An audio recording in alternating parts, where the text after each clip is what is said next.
Hello, people. Let me know if you can hear me.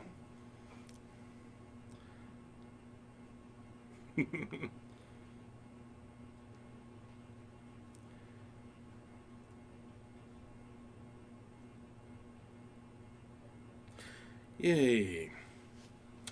Well, you're getting an unusual angle on the office for the moment. Uh, MJ's having a chit chat at the other end of the office, and he'll be over here to give you a weekend update or post weekend update, and also to do some live Q&A. So I hope you've saved your very best and most interesting questions. um, just to give you some context, you can see reflected in the doorway to the balcony a collection of various wooden and rubber weapons. Uh, am I quiet? That's unusual. Um, and yeah, that's the door to the balcony, and you can see reflected in it a bunch of wooden and rubber weapons for practicing weapon skills on each other, but mostly uh, animation experimentation. So Scott and Ben will act out things and figure out the right positions of stuff using the weapons. You can see the back of James Koo doing all the uh, awesome stuff that he does. Uh, he was teaching me some terminology of what he does the other day, and I learned some. I didn't learn new words, but I learned the meanings of some words I thought I knew, because that's always cool stuff. You should have thought up some questions, Continuum Complex. Well, you have a few minutes to do so as MJ finishes up his chat and comes over here to chat with you folks. I'm trying to remember the word that James taught me. I'll tell you. I'll tell you tomorrow. In with my during my morning with Max, which is an odd thing for me to say, but yes, that is the name of the event.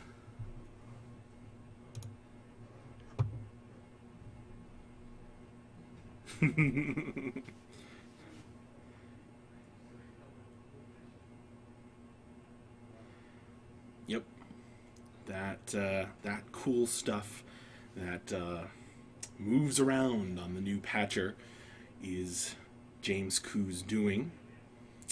He does cool stuff to Michelle's already cool art.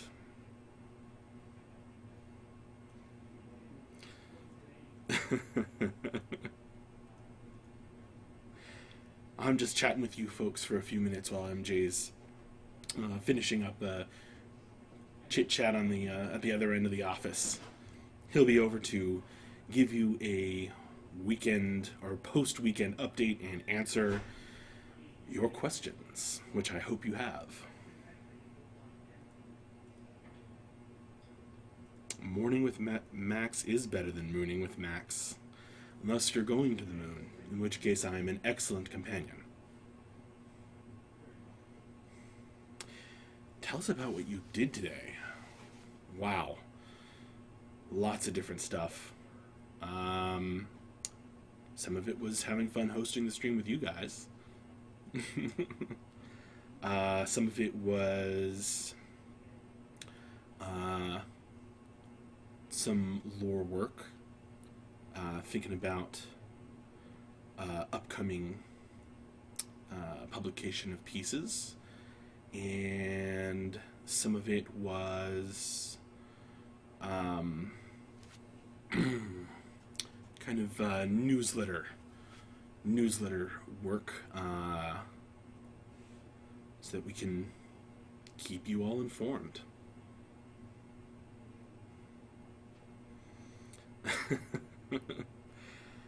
Nice try, James Goblin. Actually, it's been rather chilly.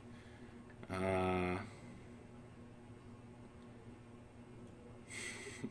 what kind of pizza did we have? I actually did have pizza for lunch today. There's a wonderful make your own pizza pie place just down the street.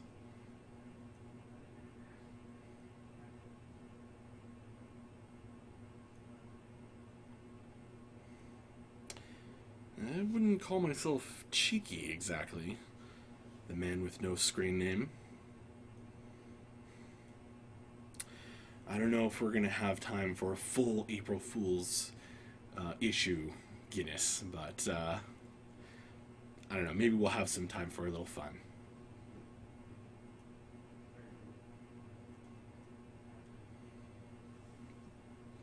I believe so, Rhaegar. I believe Munchies for Crunchies is helping. We are certainly super thankful for everybody who's been donating to that. It's not just about the crunchies, but also just, I don't know, just really cool that people do that.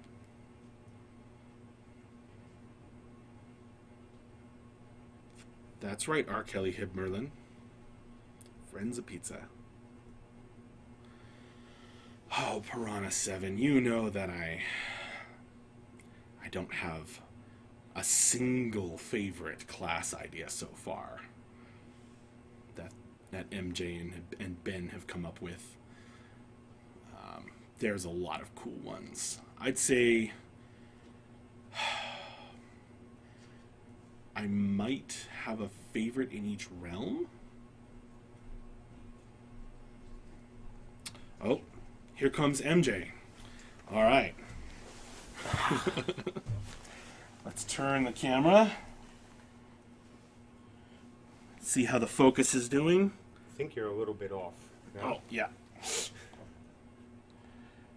Let's put him in the middle. Wow, it was focusing better on you on when it was on the side. How do you like that? I don't know what to make of that one. Let's try this trick. Come on. There we go. All right, everybody. Technical fun. Look, good evening, everyone, or good, now actually it's evening almost anywhere, for most of our backers at least. Sorry about the delay. It's been a Monday, so there's been a lot to do. I mean, this was one of those days where it really was lunchtime, and everyone just kind of looked up and went, where did the entire morning go? And so between that and having had my headphones on for about 7 hours straight, doing stuff, it's been a very long day. Productive day, a good day, but a long day. So, quick update on the weekend. Wormling ran a great. We only had one hiccup, one hang, which is great, especially for a version with, as much new stuff as that was in that version. I mean, after all, we had aiming in, and we had the new lighting system in, we had item dropping in, and persistence in, and a whole lot of other code underlying it as well. And you guys saw the new patcher, and that ran almost flawlessly over the entire weekend, which was great.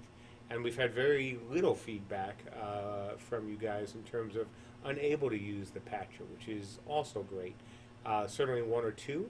So if there's anyone out there who's hearing this and had some issue with the patcher, please let us know, because we're trying to track these down as quickly as possible. So, the weekend test ran great. Work today has been a Monday, so a lot of catch up on things, and I guess nothing incredibly exciting to report for today, other than we keep moving forward on pretty much every front. So that's it for the update. I wish it was more exciting, but actually it's kind of boring. So sorry about that. Let's go to questions. All right, folks. Apparently you can hear my typing, which is amazing because this is a pretty quiet keyboard. But go ahead and hit us with your best questions. MJ is here. Now's your chance. Nerd Trunk asks, will there be a way to debuff or limit someone else's components? Spells that actually attack the component choices. Actually, I don't know the answer to that. That's a good one. I hadn't really thought about that. Ben might know the answer, but something that actually limits a component versus limiting an entire ability. Don, good question. I'll definitely discuss it with Ben. Yes, Sakurix 32 group size is confirmed. Okay, lots of questions all of a sudden.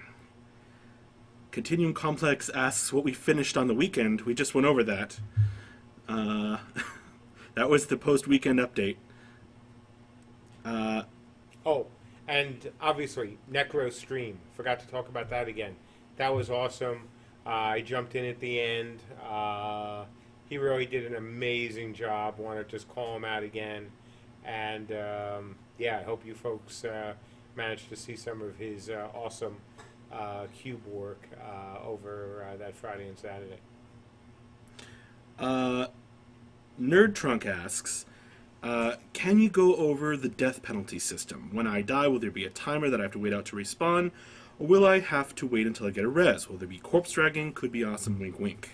Yeah, no, we're not going to talk much about that. That is a giant can of worms. The death penalty for this game, we know, is going to be more than you simply pop up again. We've said that right from the beginning.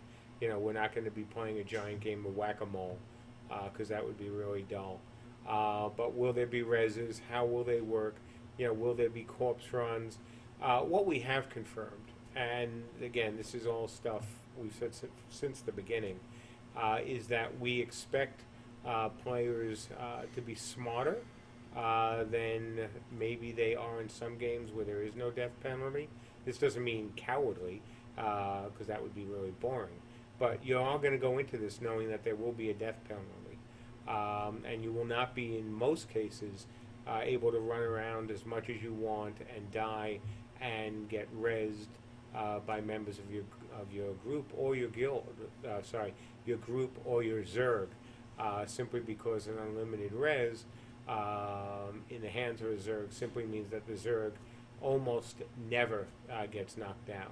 So that is something that we're talking about. We've been talking about it with you folks, and we'll figure something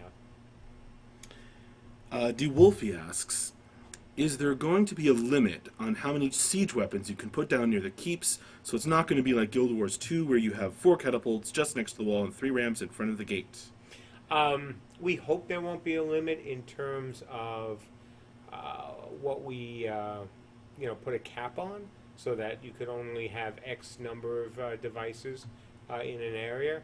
On the other hand, it's also not going to be as easy to carry catapults and rams and other things as it might be in other games. Certainly, we do not want the ballista in a box that you can simply we lost lighting that you can simply carry around and walk around at full speed, that sort of thing. So we'll see. I hope we can limit it more by that'll take coordination of groups in order to get the heavy equipment to the area, rather than saying, sorry, you can only have 1 or 2 or 3 or 4 or 5 for that matter.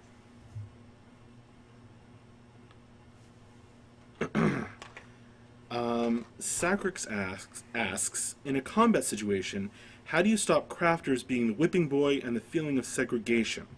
Will there be things for them to take part with combat classes such as dropping turrets or shield domes, traps, etc.? Well, we've said this right from the beginning, that crafters are not going to be able to go one-on-one with the combatants. They will lose. They are supposed to lose. But they will have things like trap sacrix, I know you're aware of, and potentially other things. but you won't be able to go out there as a crafter and run into a very high level or just a high level player and expect to win. That's just not how it's going to be. It can't be, because if that was the case, then everyone would just play crafters in order to get all the crafting advantages and also to be dangerous in combat. Cheap Trickster asks, will there be party puzzles? Unlike raids or PvP, will there be puzzle types of questing to unlock or get things done? Boy, so it really depends on how you look at the depths. There's a lot there, or a lot going to be there, obviously, since we haven't built it yet. And whether that would be considered, puzzles, I don't know, actually, because it's a tough question. Because if, for example, part of the depths involves doing things within that area against other players, exactly the realm, who actually owns the depths at that time, and you have to do things in a certain sequence. You have to open certain doors, or you have to have certain ramps come out. Is that puzzle questing? It's still RVR because you're doing it against, obviously the other realm. It's not questing in the traditional sense of, hey, there's the question mark above their head. But you have to solve some puzzles there. So, I don't know. Would you consider that puzzle questing? Valonius LG asks, can a crafter specialize in siege and not really craft gear/items, strictly be siege masters? I think so. The question is what you would do in the beginning, right? So, if you don't want to do anything but sieges, then you have to obviously make siege equipment. And there won't be any sieges on day one. There'll be nothing to siege. You guys are going to be coming in, and you're going to be obviously going out into the world for the first time. You crafters are going to be trying to find where the mineral, best places to get minerals are, to find the mines. Combatants are going to be moving out and trying to, I hope, take some of the first places of power. But those won't be things that really will require sieges. So to be specialized in siege only might be more difficult in the beginning because you won't be trying to do anything else.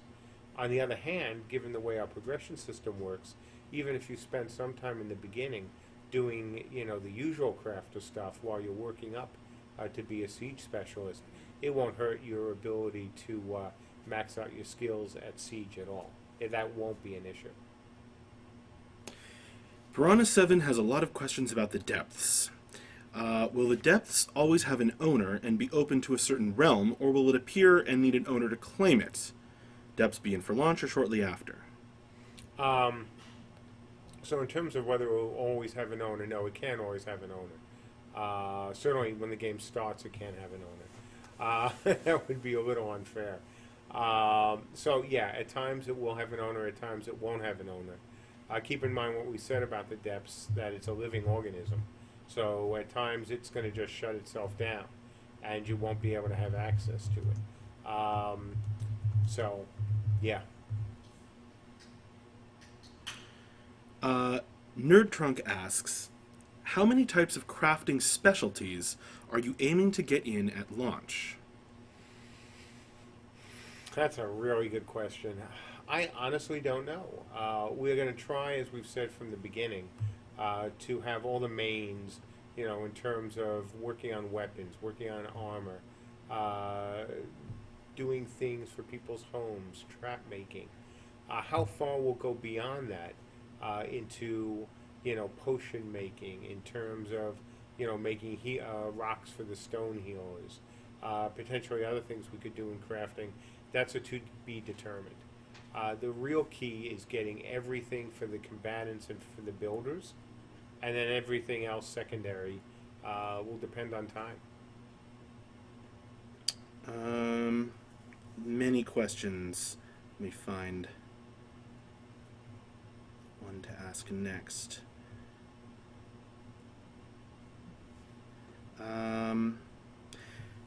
Halfgar W asks, will crafters be able to do minor damage or minor healing, say 20% of the combatants, just to be able to help a little bit in group combat besides siege engineering? Oh, damage, absolutely. Again, the key to remember with crafters is that they're not useless in combat, but you can't expect them to stand toe to toe. So, will they be able to do damage? Absolutely. Will they be able to heal? We have not said anything about crafter healing. Our first focus and our absolute, one of our, boy, I guess rock solid is a good word, principles for the healers is they have to be the primary healer. Okay, whether it's a pure healer or whether it's a hybrid, the fact is that our healers are very important to us. We said this before the Kickstarter, during the Kickstarter, and afterward. So to give healing to crafters would involve potentially, weakening the need for either the pure or the hybrid healers. So that isn't my first choice. Damage, on the other hand, no problem with that. Nerd Trunk asks, will there be a way to mimic or temporarily borrow someone else's components in combat? Great idea, but no, not as of now. Alright. Foggy, that doesn't quite look like a question, so turn that into a question and I'll ask it.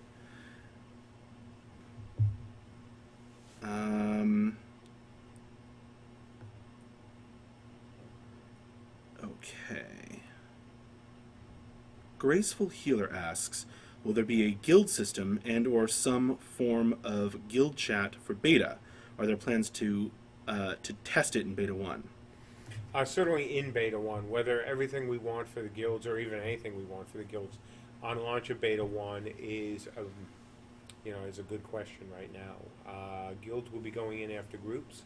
I know JB is has been working on groups, so after that he'll get to guilds. But I can guarantee, obviously, we're going to have a lot of guild functionality planned for the game, as well as a lot in, if not at the opening of beta 1, soon thereafter. Hugs Me Not asks, judging by the fact that it's very much possible to create various abilities via the breadth of components, will attempts at trying to be proficient in as many components as possible be detrimental as opposed to trying to get better at one component at a time? No, actually. I mean, if you look at the design of a horizontal versus a vertical system, let's take a fire mage. I usually use those guys as examples. If you could specialize in a couple of components as a fire mage and get so unbelievably awesome with your abilities that if they're not OP, they're close to OP, then yeah, that would be an absolute best way, to level, because you're going to end up at the end of the day with an extremely powerful character. In this case, in a game where we've said you will soft cap your various abilities of opponents, that if you're actually spending the time just trying to get the components more and more powerful after soft cap versus potentially raising some other components, you can make an argument that actually doesn't help you as much. So I don't think the choice is a false one. I think players will have a lot of leeway to decide how best to play their characters. If they would rather spend their time, going beyond the soft cap and getting that extra little bonus or getting maybe another component, that's a perfectly valid choice. On the other hand, as a fire guy, you might decide to go down and learn a new line of abilities that you hadn't learned before that won't be useful all the time, but still could be at times useful for you. So that's really going to be your guys' call. All right. Vesir1 asks, have you thought about using enemy players' souls for something other than infusing into gear? Maybe you could use them as a siege shield that powers a magical bubble that reduces siege damage, and its fuel source is stolen souls. Or a rug. I mean, I'm all for expanding the soul system to be used for a whole bunch of things, including tracking. So, yes, I am happy to think about it. We have thought about using it for more than just captured, or use captured souls for more than just crafting. Gilanji asks, how will choosing character names work on release? Too many times I've played a game where on release customizing your character is simply not an option. As a priority is just accepting whatever random design appears for your character and quickly typing your name to ensure you get your preferred name and begin playing ASAP. I think if the question is, are we going to have the same problem as other games do with name reservation on day one? I don't think so, and mainly I don't think so because we're not looking at the situation of a game, like now The Division, certainly, or Guild Wars 2, or any of the, really hugely populated MMOs of the past few years. So I think I don't think it will be an issue, especially for the guys who've already backed our game. They'll have a chance to get their names or reserve their names, at the end of beta, when we open the game, for those guys, for you guys, frankly, just before we open them to everyone else. Guinness CU wants to know if there's any new information on the recruiting process. Do you mean hiring process? I think that's what he means. Like programmers, I hope? I think that's what he means. No. Sadly. Wish there was. But nothing. The recruiters are recruiting, and we have an interview this week, but we knew about that one 2 weeks ago. So, yeah, sorry. Nothing new. Sacrix asks, can we expect to see Healing Vision or Floaty Rune system for Beta 1? Not for the opening of Beta 1. Piranha7 asks, will crafters be better or more effective at running siege weapons than combatants? That's the plan. Have to see how it works. Certainly we want the crafters to have a bigger role in combat than just, laying traps or sitting in the back.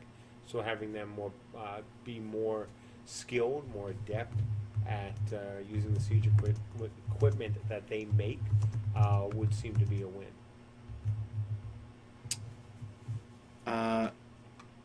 Catchlove wants to know if there will be an official or unofficial Oceanic server, and will there be input buffering or other to help higher latency players? So in terms of there being an Oceanic server, that depends on you guys. I mean, that's really it. We can spin up servers anywhere there's either Amazon Web Services or other, cloud-based servers. In terms of how we're going to handle latency, that's something that we're already doing some good things with, and we'll see what else we can do. Before launch.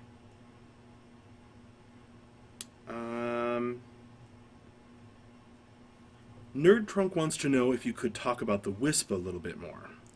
From a previous video, you said they could reveal stealthers or lift the veil. Is this more like an AoE over an area that reveals them, or will the Wisp be able to see them, target them, and reveal them? I'd like to talk more about the Wisp now, but no. Mainly because we haven't done anything more with them since the presentations. Since that they are not one of our focuses, for this period. Nothing else I'm going to say. Loki Moth asks, can you describe what you think Day 1 will look like for players? Beta Day 1 or live Day 1? He doesn't specify, he or she.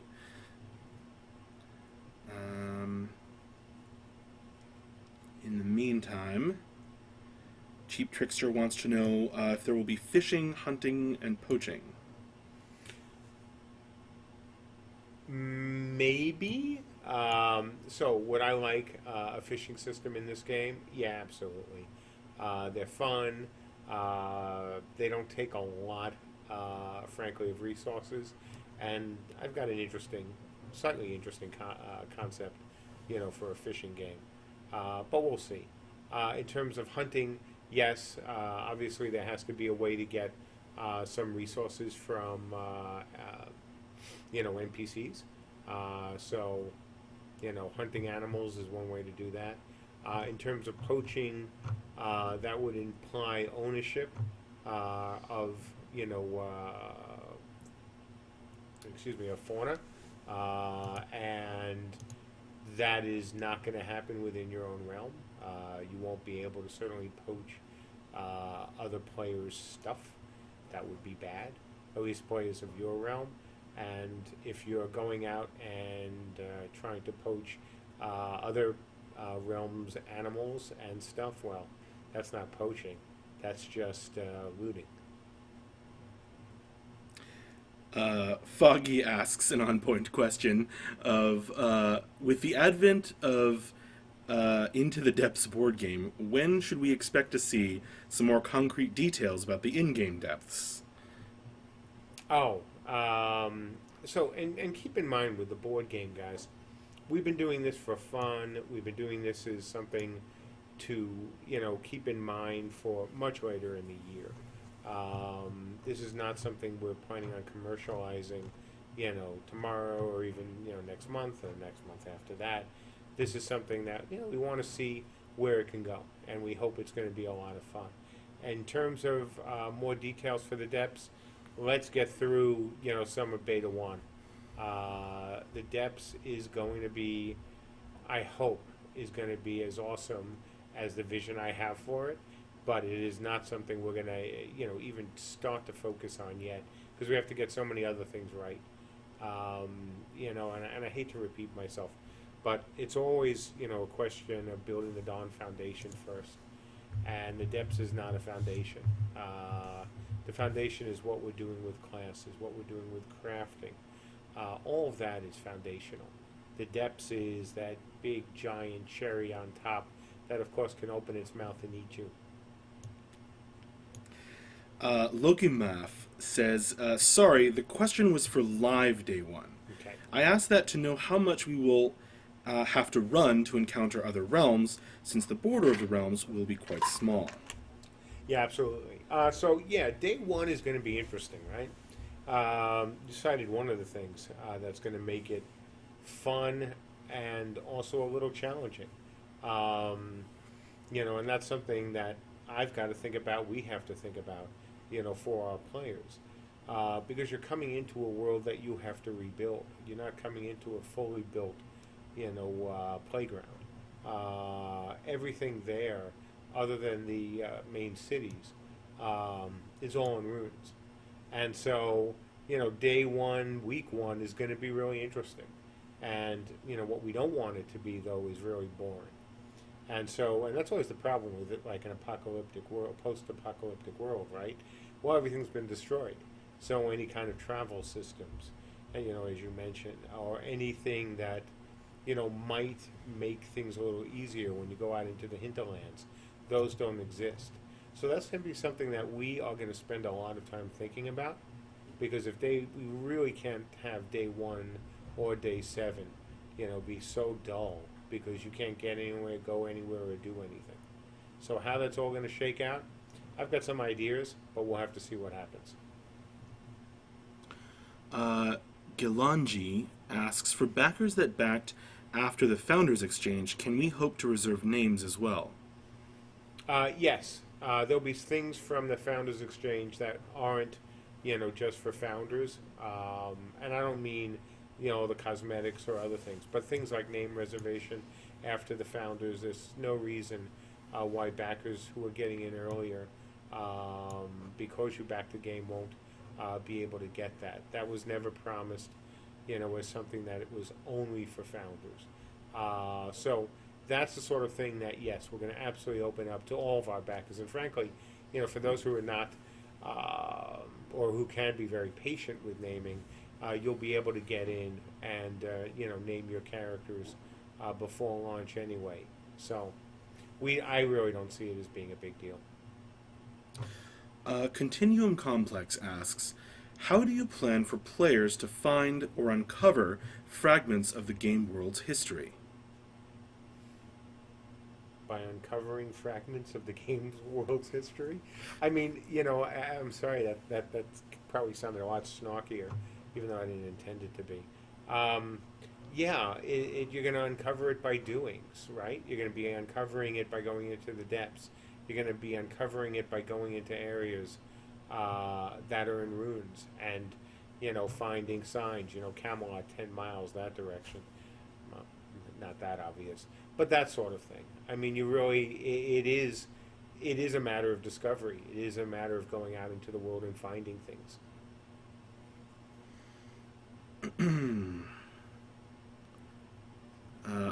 Hit me up with more questions, folks. You can ask just about anything. Now's your chance.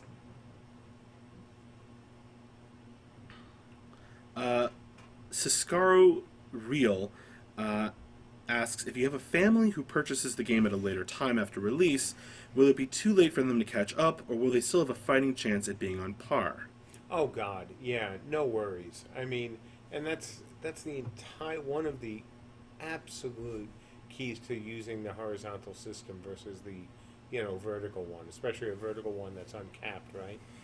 Yeah, no, don't worry about that. We are going to have a slow progression system in this game. We've said this from the beginning. We've said we're going to have a horizontal progression system. We've also said this from the beginning. So a family who comes in, or a couple friends who come in, or just players who come in, after the fact, of course they can catch up if they play more. But even if they don't catch up, right, the difference between you and the other guys will not be as extreme as they are in most games. And that is just, again, that's another rock solid part of the design for this game. It is really important for this game's survival that after the first year, after the second year, that people look at this game and go, wow, I can still be competitive here. I can still play this game. There's no point for a lot of people in joining a lot of MMOs or these kind of MMOs long after they've launched, because you're never going to be able to catch up, and you're always going to be so much weaker than the most powerful players. And we can't and don't want to go down that path with this game, and we're not going to go down that path with this game. The more powerful players or the longer term players, yes, they'll be more powerful, but not, again, being able to just breathe on the player and breathe on a new player and killing them. They will have other things. They will have bigger land, of course, bigger plots. They'll have better buildings. They'll have other, realm-based rewards, luxury items, that they have unlocked by being proficient at the game. But these won't be things that will give that player a huge advantage, or any advantage necessarily, in combat. And that is one way that we want to balance the needs of the older players, the folks who have been playing longer, and we want to continue to play the game, and those who are just coming into the game. So yes, they'll have a whole bunch of things that you won't have, but you will be able to get them eventually, and the majority of them won't give them a huge advantage in combat. Vandemar457 asks, have you thought about making an in-game version of the Depths board game, so we can play the game about the game in the game? Sure, that would be really fun to do, but certainly not something that we would do short term. Besides, as complicated as the game is right now, that might take way too long to program. There's a lot in that game. No pun intended, or every pun intended. It is a very deep game. Vesser1 asks, will you purchase upgrades to your castle, like buffed guards, etc., with gold or some other system? I'd prefer not gold, because we all know what happens if you tie too many things to gold. Right, guys? 2 words. What do we got? Type in the chat. 2 of my least favorite words. Gosh. And I thought there I is a was delay. tired. Don't forget about Okay. the delay. Because I'm the one who's supposed to be tired. Gold sellers. There we go. Yeah, and that's... Oh, yeah, they're spamming it now. And that's the problem. We don't want to tie a ton of things to gold. Because the moment you do that, you know you're going to have the gold sellers come in. But when you don't do that, when you tie it to achievements of your character, when you force the gold sellers to actually play an RVR game versus, camp spawning, or doing all the lovely things that they would do in most other MMOs, that they're comfortable with, that they can do. Our kind of play, the RVR play, not so much. So, if at the same time we make it harder for them to get gold, we also make it less meaningful, then there'll be less reason for them to, pollute our game with their accounts and their actions. And I hate them. Always have, always will. Nerd Trunk asks, if we have two keeps owned by the same guild near each other, are we going to be able to build fully on both strips of land, or will there be a build gap where we can't connect the Lego pieces, for lack of a better word? Certainly, we have planned on a gap between plots. Otherwise, you could certainly find yourself in a situation where regular people can't get through the plots, and one guild can start griefing its own realm, which would be very, very bad. So we certainly have plans on a buffer, between plots. Would you be able to put two plots together potentially, or two giant plots together? Because you are going to be able to combine smaller plots. That we'll have to see. Sakurix wants to know if we have any details about the NDA being lifted. No details other than to say, once we are comfortable with where we are in beta, we will happily lift the NDA. And we're not comfortable yet. And we're also non-beta. Cheap Trickster asks, if we border jump, will there be consequences from the other realm for being caught? Other than killing you? I mean, that's the whole point. There is no border in that sense that you don't want to cross. This is an RVR game. You should be crossing the border early and often, and doing everything you possibly can to make their life miserable. Drooged wants to know, what size are the planned plots compared to those in Alpha? Oh, no comparison. Everything we've done in Alpha so far in plot size is meaningless. You have to have a plot that's big enough, even if you start with a subset of a plot and then you grow into the plot, that's big enough for castles. I mean, that's what we've been telling you guys, that you are going to be able to build some pretty impressive structures on your land eventually. And if it's too small, that would be kind of pointless. It would look like McMansion land, and we really don't want that to happen. Nerd Trunk asks, will using siege equipment have a component system, like using them more effectively, loading faster, doing more damage, etc.? Depending on the role of crafters, absolutely. Piranha 7 asks, you have places of power, but is there a main focus, like controlling Camelot on the map? Would Camelot be like a massive relic from Daok? Well, so all I'll say right now is if you read the story of what happened to the great city, or the one true city, that could be a clue.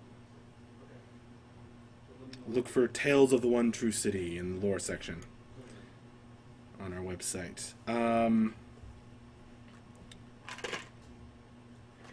Zube asks, will we be using Cube to create structures, then import them to be built in the actual game? Absolutely. That's one of the reasons we gave you Cube. So, you'll be able to use Cube to build the blueprints, to test their stability. And then you use those same blueprints in the main game. I mean, that is absolutely one of and it was the original main reason for Cube, that you builders could build, in safety and practice and, experiment. and then when it came time to actually build, you have the blueprints for it to build. Because otherwise, frankly, there wouldn't be a lot of building getting done in Camelot or anywhere else in the world if you had to do everything brick by brick and learn how to do it in the contested areas. That would be bad. DeWolfie asks, will you be able to capture enemy faction players in RVR? Maybe make them dance for you. Yeah, we had somebody, actually, a couple of people suggest that either the last stream or on the forums as well. Forcing players to do something, whether it's, even on a simple case of a fear spell or taking control of their character in any way, tends to be kind of distasteful to the victim. So actually being able to make them dance, though that would be kind of funny, is probably not something we will do. At least taking control of the character. Putting something predefined on them, like a fear or even a dance, certainly could happen, but actually being able to control that other character, no. Right now, no plans to do that. To all the people who are just now joining us, don't worry, you can always look at the recordings later, and feel free to ask your freshly crushed questions. Nerdtrunk asks, any thoughts on player-made maps or cartography type system made by players for players? Yeah, that's already confirmed. That's something we like. We want the scouts to be able to do.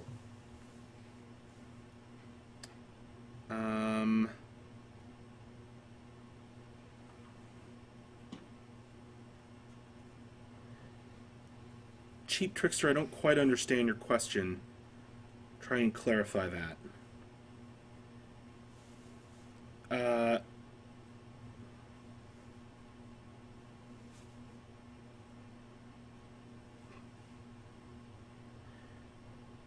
Continuum Complex, that's more of a question for Ben.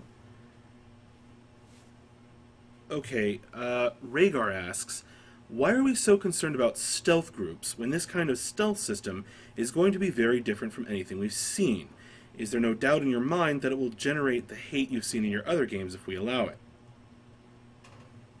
Is there a question there? He wants to know... Yeah, Rhaegar, what's the question, man?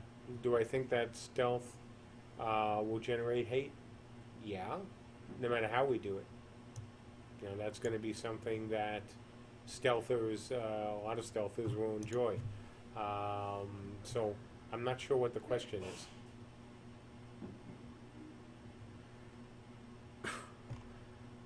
Try and ask your non-troll questions, folks. Oh, is there a good troll question? Sacrix just says stick/face.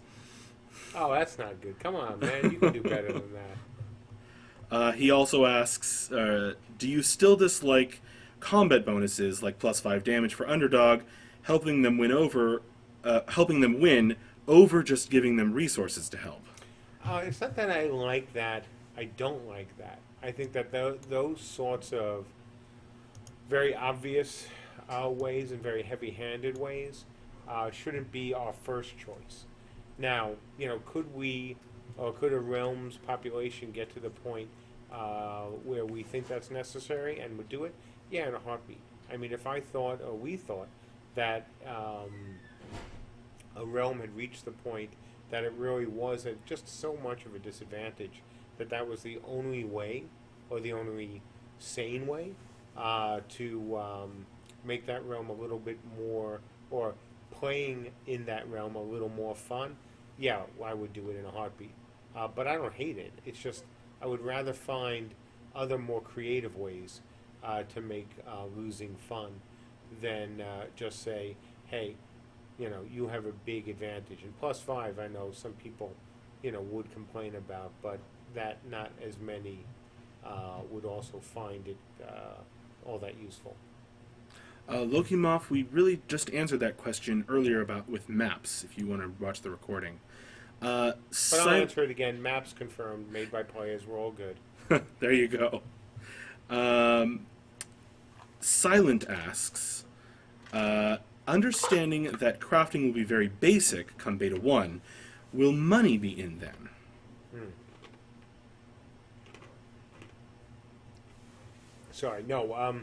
Money won't have any role really in the opening of Beta 1. There is no point to it other than to say we added money to the game. Okay. And just hang on a second. Yeah, go ahead. And remember, the opening, especially at Beta 1, and the early play in Beta 1 is still testing out systems, testing out the first classes, testing out the crafting formulas, testing out objects in the world, picking up, dropping, leaving them around. It's about using siege equipment for the first time. It's about having you guys actually build persistent structures, in the safe islands, to see what that does performance-wise. There's so much that's going to be going on in the beginning of beta, but things like actually even starting to balance the economy and introducing money and things like that, not at all important compared to almost everything else we're going to be doing, in the beginning of beta. We've had a lot of questions about night capping. Yeah, that's always a popular one. I think that's a good one to end since we're getting nigh on 10.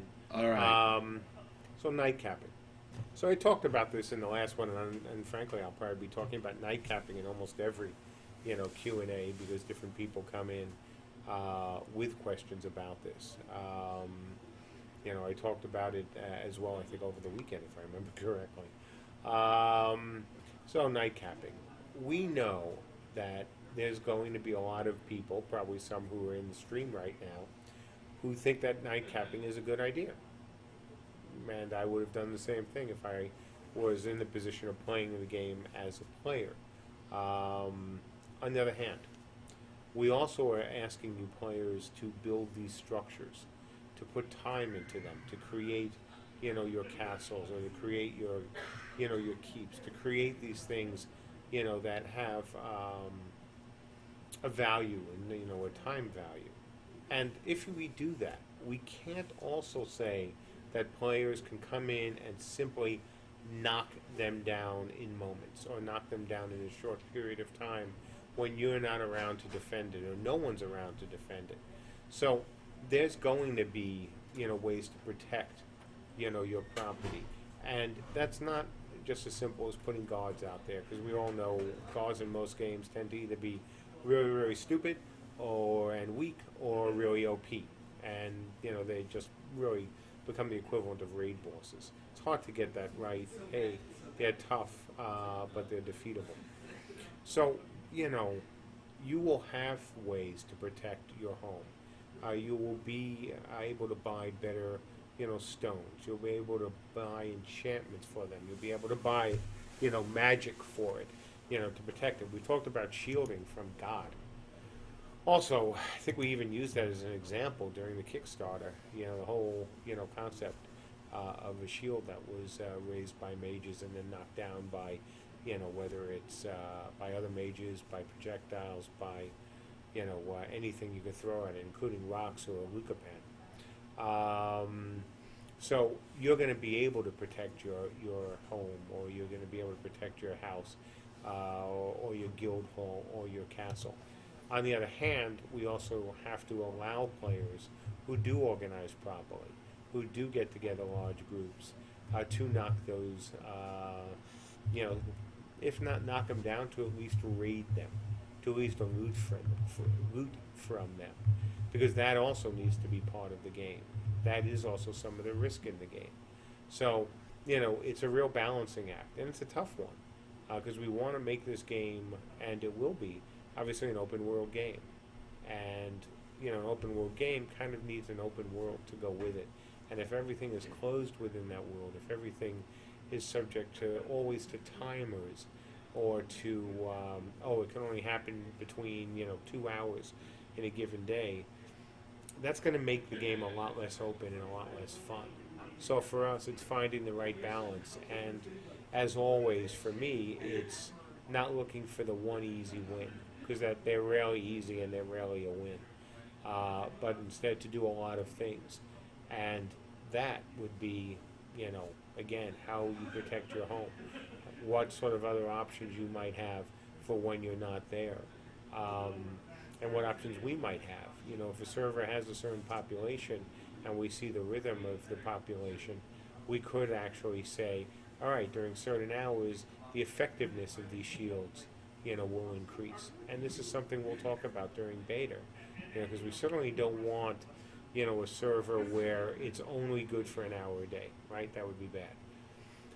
We also have been encouraging people to think of North America and Europe as essentially the same servers if they want to. That we are going to have European servers, we're all going to have American servers, but that we want to have servers that have people from multiple, populations, not just folks on the East Coast, not just folks on the West Coast. And if that's the case, we're going to have a pretty wide span of hours that players will be in. But if we also find out that there's a lot of dead time, well, that would be the point that we could easily say, okay, these enchantments, will become more powerful, even the guards will become more powerful, so that the idea of a few players coming in and doing some serious damage, night capping, is much more remote. And again, keep in mind that's one of the absolute advantages if we go down the route of, having, well, it's not even if you go down the route as players, that you all want to focus on running on North American servers or East Coast North American servers. That's one advantage, of course, that goes along with that, that the North Americans are up at a different, time, so they can also be recruited into your guild or into your realm to help protect your realm when the the Europeans, most of the Europeans, wouldn't be playing the game. All right. Are we going to wrap it up or take another one? Wrap it up. All right, guys. It's been a long day, and it was a long week, as you guys, listening to the stream. So there were a bunch of us here all weekend as well. So I am definitely going to wrap it up now. All right, guys. Well, thank you so much for watching and for asking your questions. And I will see you tomorrow morning for another Morning with Max. And lots of other cool streams tomorrow. And I'll hang out and chat for a few minutes tonight as well. And again, thanks for watching and bye-bye.